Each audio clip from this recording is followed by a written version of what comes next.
Hiya, I just want to show you a problem I've got with my Jeep Cherokee instrument panel and how I fixed it. So here's just a shot. I'm driving about 40 kilometers an hour and you can see everything is dead. The airbag light is on and then all of a sudden pops back into life. And that basically happens at random times. There we go, it goes off again. And it'll stay off for anywhere from 20 seconds to a couple of minutes and then just fires back into life.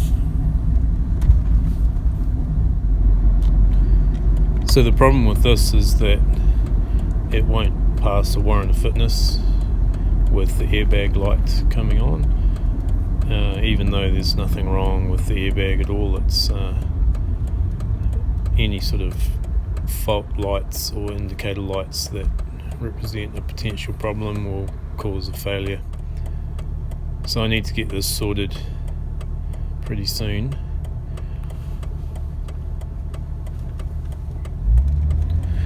So the problem started maybe 6 months ago. Initially it was just a very short outage, if you like. So the speedo and rev counter would just drop to zero for maybe 2 seconds and then spring back into life.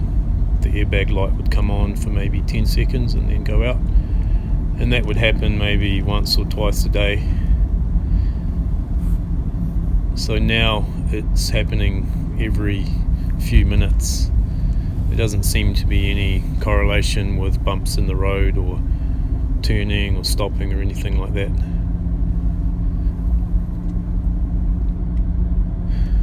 So from my understanding, there are 2 possible causes of this problem. One is the clock spring, which is a flexible electrical connection, if you like, between the airbag and the electronics in the steering wheel and the rest of the car. So that can have broken or poor contacts, which can cause this issue, and that's something that I'm not really going to attempt to look at myself. So before I spend money on that, I'm going to look at the second cause, which is simply poor contacts in the back of the instrument panel itself, and that quite often is a cause of this issue.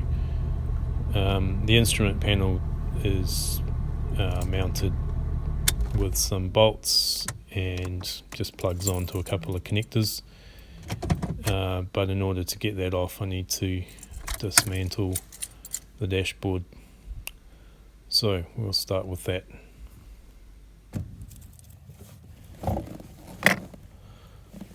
So this piece of the dashboard just pulls off,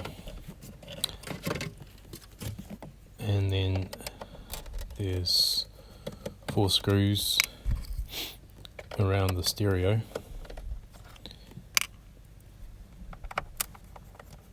and that enables that top piece surrounding the instruments to be disconnected. It won't fully come off unless you dismantle the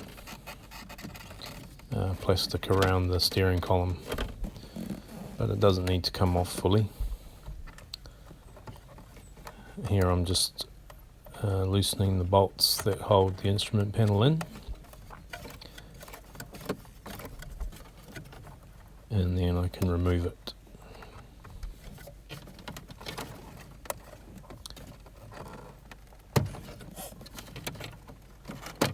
And then just slide it out.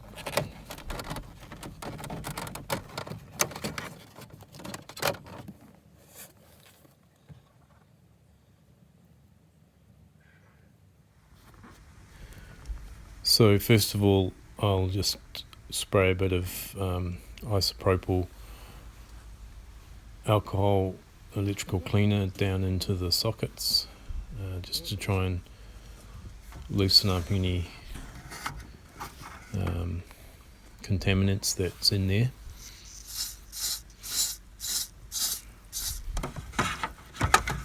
It's a little bit hard to get in there with anything, but hopefully this will just soften anything up, and when I plug the instrument panel back in, it will make a good connection if there is any poor connections at all.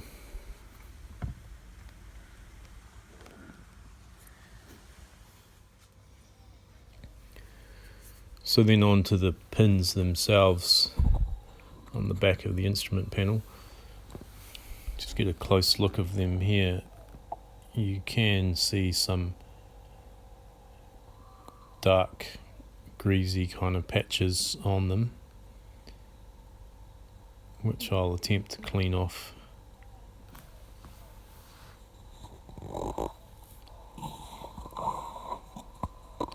Here's the other one. That actually looks worse.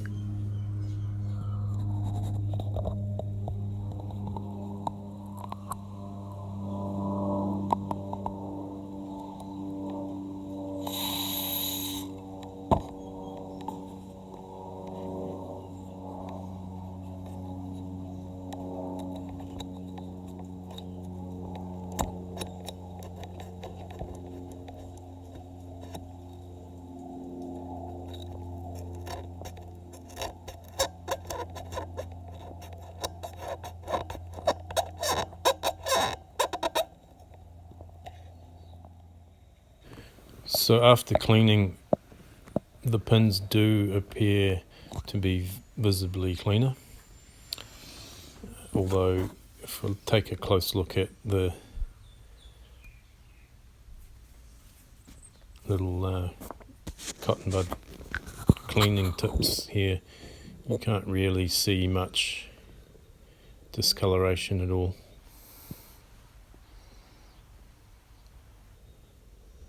But they have had some effect. So the last thing I'm going to do before I reassemble this is just tweak the pins a tiny bit, just in case they're not making good contact in the sockets.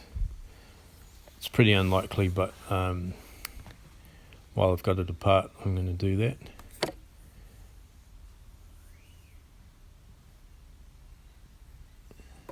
This should just ensure that the pins bite into the socket and make a good connection.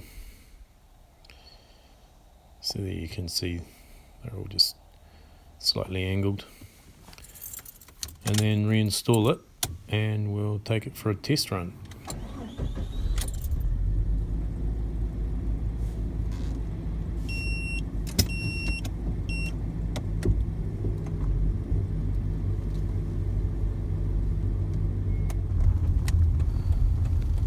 So this has made a significant improvement. Previously, the instruments were cutting out every couple of minutes. So now it is effectively back to the original problem of once or twice a day, which is where I started out a few months ago. So what I'm going to need to do is get my mechanic to replace the clock spring, which is the other cause for this issue. I don't have the specific tools to do that, so I'll need to get him to do it.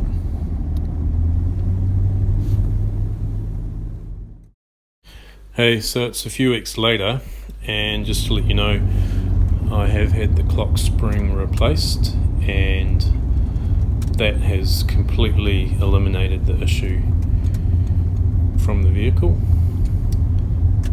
So after driving it for a few weeks, I haven't noticed a single time when the airbag light has come on. So all good. Thanks for watching.